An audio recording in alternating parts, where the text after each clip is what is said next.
இப்போ நேற்று திருவண்ணாமலையில் பேசிட்டு இருக்காரு. பேச பேச மறந்துட்டார். வேட்பாளர் மறந்து எந்த சின்னம் எந்த சின்னம் எந்த சின்னன்னு தெரியாத வேட்பாளர் நிறுத்தி வச்சிருக்காரு. எங்க அவி கட்சி சின்னமே தெரியாத ஒரு கட்சி தலைவர் தமிழ்நாட்டில் இருக்காங்கன்னா அது கோவச்சுக்குவார். சொன்ன கோவச்சுக்குவார். நான் டிவியில் பார்த்தேன், போட்டு போட்டு காட்டினாங்க நம்ம பையங்க. அண்ணா இதை பாருங்கண்ணா. என்னப்பா ஏதோ வேறு கட்சி தலைவர் ஏதாவது வேறு கட்சியிலேருந்து யாராவது நின்றுருப்பாங்க, அதனால் சின்ன என்னன்னு கேட்டுப்போம். இல்லையே நான் திமுக கட்சிக்காரர் தான் நிற்கிறாருங்க வேட்பாளரை. அந்த கட்சி சின்ன என்ன, அந்த கட்சி சின்ன அது உதயச்சூரன் சின்னன்னு அவர் சொல்கிறாரு. இப்படிப்பட்ட முதலமைச்சர் தான் தமிழகத்தை ஆண்டு கொண்டிருக்கின்றார். அதுதான் சொன்ன பொம்மை முதலமைச்சர், திறமையற்ற முதலமைச்சர் அப்படின்னு அடிக்கடி சொல்லுவது இதனால தான். நீட்டுக்கு ரகசியம் இருக்குன்னு சொன்னார் உதயநிதி அவர்கள். இப்ப ரகசியம் சொல்லு. தொகுதியில் இருக்கிற நம்முடைய சேப்பாக்கம் திருவள்ளிக்கோணி சட்டமன்ற தொகுதியில் மக்கள் கேட்கிறாங்க, உதயநிதி அவர்களே நீங்க மிகப்பெரிய ரகசியத்தை சொல்றேன்னு சொல்றீங்க, இங்க ரகசியத்தை சொல்லுங்க. தங்கமலை ரகசியம்னு ஒரு படம் இருக்கு. ராஜாவுக்கு காது பெருசா இருக்கும். அப்போ அவருக்கு சிகை அலங்காரம் செய்ய ஒருவர் போய் சிகை அலங்காரம் செய்யும் போது அந்த காதை பார்த்துருவார். பார்த்து பதிஞ்சு போய் என்ன செய்வது என்று அறியாம மனைவிட்டு போய் இப்படி ராஜா காது கழுத காதுன்னு சொல்லுவார். உடனே அவர் மனைவி வயிறு வீங்கி போய் அப்புறம் அதை எப்படி வெளியே சொல்லி ஆகணும், உயிருக்கு போராடிட்டு இருக்காங்க. அப்போ ஒரு குழி வெட்டி அந்த ரகசியத்தை சொல்றாங்க. ராஜா காது கழுத காது, ராஜா காது கழுத காது, ராஜா காது கழுத. அப்பா அவரை சொல்லி மூடிட்டு வந்துட்டாங்க. அதுல ஒரு மரம் முளைக்குது. மரம் முளைச்ச பிறகு ராஜா ஒரு விழா நடத்துறாரு. அந்த விழாவுக்கு மிருதகம் பண்ணவனும் அப்படின்னு ஒரு கட்டளையிடுறாரு. அப்ப அந்த தளபதி புதிய மரத்துல அந்த மிருதகம் செய்யவேன்னு சொல்லி இந்த ராஜா காது கழுத காது ரகசியம் சொன்னாங்களே, அதுல முளைத்த பெரிய மரத்தை வெட்டி அதுல மிருதத்தை கொண்டு அவர் அந்த விழா நடத்துகின்ற பொழுது மிருதத்தை அடிக்கிறார். அப்ப அடிக்கும் போது ராஜா காது கழுத காது, ராஜா காது கழுத காது. பிறகு ராஜா கோவம் வந்துடுது, தூக்கி போட்டு உடைக்கிறார். அப்படியே தெரிச்சோடி எல்லா உதிரிப்பாங்களும் அதில் இருக்கிற அந்த தவுல் இருக்கிற உதிரிப்பாங்கெல்லாம் ராஜா காது கழுத காது, ராஜா காது குதிச்சு குதிச்சு பேசுது. துணை முதலமைச்சர் இந்த பகுதியில் ஒரு ரகசியத்தை சொல்லிட்டு போய் ரகசியத்தை இதுவரைக்கும் வெளியிடல, வெளியிட்டா அந்த கதை மாதிரி ஆயிருமோ என்று அச்சம் அவருக்கு இருக்குன்னு நினைக்கிறேன். பொய்ய பொருந்துற மாதிரி சொன்னா மெய்ய திருன்னு முழிக்குமா, பொய்ய பொருந்துற மாதிரி சொன்னா மெய்யங்கிறது உண்மை திருன்னு முழிக்குமா. அப்படி திராவிட முன்னேற்ற கழக தலைவர்கள் இந்த முதலமைச்சர் வேண்டுமென்றே திட்டமிட்டு பொய்யான செய்திகளை மக்களிடத்தில் பரப்பி மக்களை நம்ப வைத்து ஆட்சிக்கு வர துடிக்கிறார்கள். மக்கள் உஷாரா இருக்கணும். ஒரு முறை நாம் ஏமாந்துட்டோம், ஒரு முறை ஏமாந்து விட்டோம். யார்கிட்ட ஆட்சி போகக்கூடாதோ அவர்கிட்ட போயிட்டுது. அதனால் மக்கள் தத்தளிச்சிட்டு இருக்கிறாங்க. சிந்திக்க வேண்டும். ஒருவர் கிணத்திலே தவறி விழுந்த பிறகு அவர் கிணத்திலே தத்தளித்துக் கொண்டிருக்கிறார், நீச்சல் தெரியாத. அது மாதிரி ஸ்டாலின் என்பவர் இன்றைக்கு அரசாங்கத்திலே குதிச்ச காரணத்தினால நிர்வாக திறமை இல்லாமல் மக்களை குழப்பி மக்கள் தமிழகத்திலே தள்ளாடி கொண்டிருக்கின்ற காட்சி தமிழகத்திலே பார்க்கப்படுகிறது. இந்த நிலையை மாற்றுவீங்களா? இவர் அப்பா தான் இப்படின்னா மகன் கார் பந்தயம் நடத்துறார், கார் பந்தயம் நடத்துறார், கார் பந்தயம் நடத்துறார். பல 100 கோடி ரூபாயில யாரோ ஒருத்தருக்கு தனக்கு வேண்டியப்பட்டவர் யாரு நீங்களே முடிவு பண்ணீங்க. அவருக்கு சென்னை மாநகர மத்திய பகுதியில் கார் பந்தயம் 100 கோடி பல 100 கோடி மதிப்பில் நடத்தி அரசாங்கத்துடைய பணத்தை ஊதாரித்தனமாக செலவு பண்ணுகின்ற அரசாங்கம் மீண்டும் தொடர வேண்டுமா? திரு கருணாநிதி குடும்பத்துக்கு மட்டும் ட்ரஸ்டில் 8000 கோடி இருக்குது. 8000 கோடி இருக்குதுங்க, சாதாரண நினச்சிக்காதீங்க. அதிலிருந்து எடுத்து செலவு பண்ணி யார் வேண்டாங்கிறா? யாரும் தடுக்கலையே. அங்கே கடலில் பெரிய கோபுரம் கூட கட்டு, ஒரு மலை மாதிரி கோபுரம் கட்டு, யார் வேண்டாங்கிறா? அவி பணம்னா எடுக்க மாட்டாங்க. அரசாங்க பணம் மக்களுடைய பணத்தை ஊதாரித்தனமாக செலவு பண்ணுவதற்கு யாரும் ஏற்றுக்கொள்ள மாட்டார். இது ஸ்டாலின் அவர்களே, இன்றைக்கு அப்பாவும் மகனும் அடிக்கிற கூத்து கொஞ்சம் நஞ்சம் இல்லை. அது அடிக்கடி வேண்டாம் தம்பி, மீண்டும் ஏதாவது அவர் பண்ணிடுவார். நீ அடிக்கடி பேசி அது ஞாபகம் அதனால பிரச்சனை ஏற்பட்டக்கூடாது. வேண்டாம், நல்லா வாழ வேணும், நிம்மதியாக இருக்கணும். நம்முடைய ஆட்சியை பார்த்து நம்ம ஆட்சி சிறப்பா நடக்கிறது பார்த்து மூக்கு மேல் விரல் வைக்கணும். அப்படித்தானே இருந்தது. 4 ஆண்டு 2 மாத காலம் நம்ம ஆட்சி வீழ்த்த நினைச்சாங்க. வீழ்த்துகின்றவர்களுக்கு மூக்கு மேல் விரல் வைத்து நம்முடைய ஆட்சியை பாராட்டுகின்றவர்களுக்கு சிறப்பான ஆட்சி கொடுத்தது அதிமுக அரசாங்கம். 4 ஆண்டு 2 மாசம் எவ்வளவு பிரச்சனை, வறட்சி, புயல், வெள்ளம், கொரோனா, சோதனையான நேரத்தில் சிறப்பான ஆட்சி தமிழ்நாட்டுக்கு கொடுத்தது அரசு அதிமுக அரசாங்கம். அந்த காலகட்டத்தில் விலைவாசி ஏறல. விலைவாசி ஏறிச்சா? மக்களுக்கு வேலை இல்லை.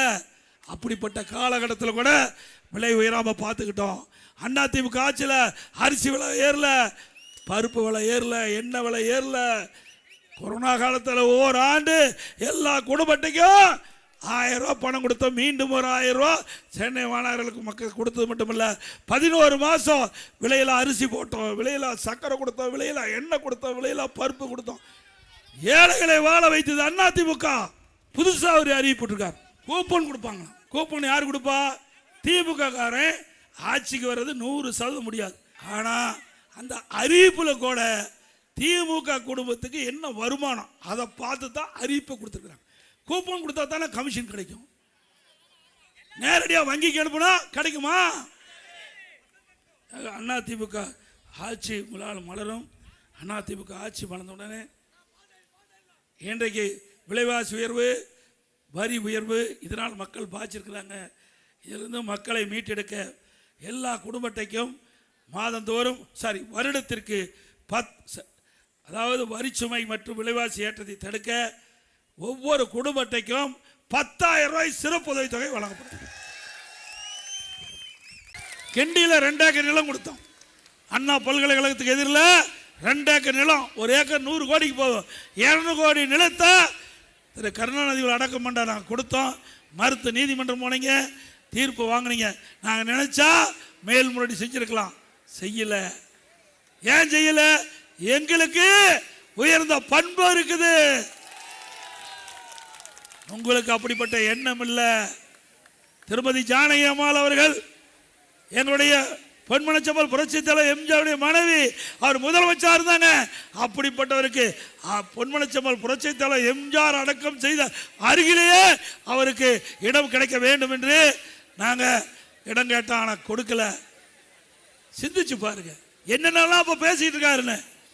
அதோட திரு கருணாநிதி அவர்கள் என்னென்ன பேசினார்? பெருந்தலைவர் காமராஜரை பற்றி மிக மிக மோசமாக பேசினார்.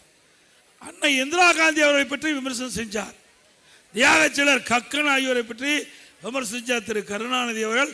ஸ்டாலின் இப்போ அப்படியே மறைச்சு பேசுகிறார். திரு ஸ்டாலின் அவர்களே, உங்களுடைய குடும்பத்தை சேர்ந்தவர்கள் எப்படியெல்லாம் முன்னாள் தலைவர்களை விமர்சனம் செய்தார் என்று எங்களுக்கு முழுமையா தெரியும். பட்டியலிட்டு பேசுவதற்கு எங்களுக்கு திறமை இருக்குது. இந்த தொகுதியில் போட்டியிடுற அமைச்சர் பார்த்தார், பல ஆண்டு, 100கணக்கான ஆண்டு நாமெல்லாம் தெய்வ பக்தி உள்ளவங்க. வேண்டுதலை வச்சு நம்முடைய நகையெல்லாம் இறைவனுக்கு போய் காணிக்கா போடுவோம். அதை உருக்கிட்டார். யார் உருக்குனது? ஏங்க நகை உருக்கலாமா? ஏன் மற்ற அரசாங்கத்துக்கு உருக்கு தெரியாதா? ஏன் இத்தனை ஆண்டு காலமாக பாதுகாத்து வந்தாங்க?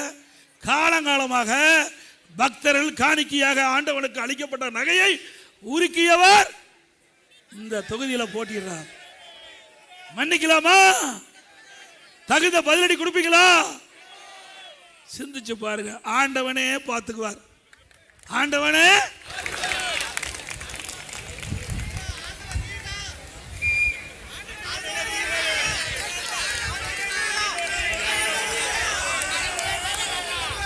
நான் ஆண்டவன் இல்லைங்க, நான் சாதாரண மனிதன். நான் தெய்வ பக்தி உள்ளவன், அது உண்மை. தெய்வ பக்தி உள்ளவன். இதில் யார் தவறு செய்தாலும் சட்ட நிதியாக அதிமுக ஆட்சியிலே நடவடிக்கை எடுக்கப்படும். மரியாதைக்குரிய திருமதி டி பொற்கொடி ஆம்சாங் அவர்கள் மக்களிடத்தில் நியாயம் கேட்டு வந்திருக்கிறாங்க. அவருடைய கணவர் ஆம்சாங் அவர்கள் பகுஜன் சமாஜ் கட்சியுடைய மாநில தலைவராக இருந்தார். அவரை வெட்டி கொலை செய்திருக்கின்றார்கள். அப்படி கொலை குற்றவாளிகளை கண்டறிந்து சட்ட நீதியாக நடவடிக்கை எடுக்க வேண்டும் என்று அவர் எண்ணது மட்டுமல்ல, அதற்கு நியாயம் கேட்கிற விதமாக உங்களை எல்லாம் வந்து நேரடியாக சந்தித்து ஆதரவை கேட்கிறோம். திரு உதயநிதி அவர்கள் ஒரு பொதுக்கூட்டத்தில் பேசும்போது அவர் ஒரு விமர்சனத்தை என் மீது வச்சிருக்கார். நான் சில கூட்டத்தில் போய் பேசினேன். நம்ம கட்சி நிர்வாகிகள் சொன்னது தான் நான் சொன்னேன். பால்டாயில் குடித்தவங்க எல்லாம் பஞ்சு டைலாக் பேசுன்னு சொன்னேன். பால்டாயில் குடித்தவங்களாம் இவருக்கு ஏங்க கோபம் வருது? யாரையாவது பெயர் சொல்லி சொன்னா? எங்கேயுமே பெயரை குறிப்பிட்டு சொல்லல. அப்போ இவருக்கு ஏன் கோபம் வருது? எங்க அப்பா குதிரைக்குள்ள என்ன அவரே சொல்லிட்டார், அவரே உண்மையை ஒத்துக்கிட்டார். ஆக திரு உதயநிதி அவர்களே, உங்களை நான் குறிப்பிட்டு சொல்லவில்லை. யார் பால்டாயில் கொடுத்தாங்களோ அவர்கள் பஞ்சு டைலாக் பேசுறாங்க. எங்க கழக நிர்வாகிகள் சொன்னாங்க, நான் பேசினேன். அதுக்கு எடப்பாடி பழனிசாமி இனி பால்டாயில் பழனிசாமி, நீ என்ன பேர் வேணா வச்சுக்கியா, அதை பத்தி கவலை இல்லை. ஆனா இப்பொழுது ஒரு உண்மை தெரிஞ்சு போச்சு. பால்டாயில் குடிச்சவங்க யார் என்று இப்ப தெளிவாக்கப்பட்டு விட்டது. நாம பெயரை சொல்லாம பொதுவா பேசிக்கிட்டு இருக்கிறோம். ஆனா அவர் தன்னை பற்றி தான் பேசுறார் என்று இப்பொழுது விமர்சனம் செஞ்சிருக்கிறார். இதில் இருந்து உண்மை என்ன? அவர் உண்மை ஒத்துக்கிட்டார்ல சொன்னா மகேசன் தீர்ப்பு.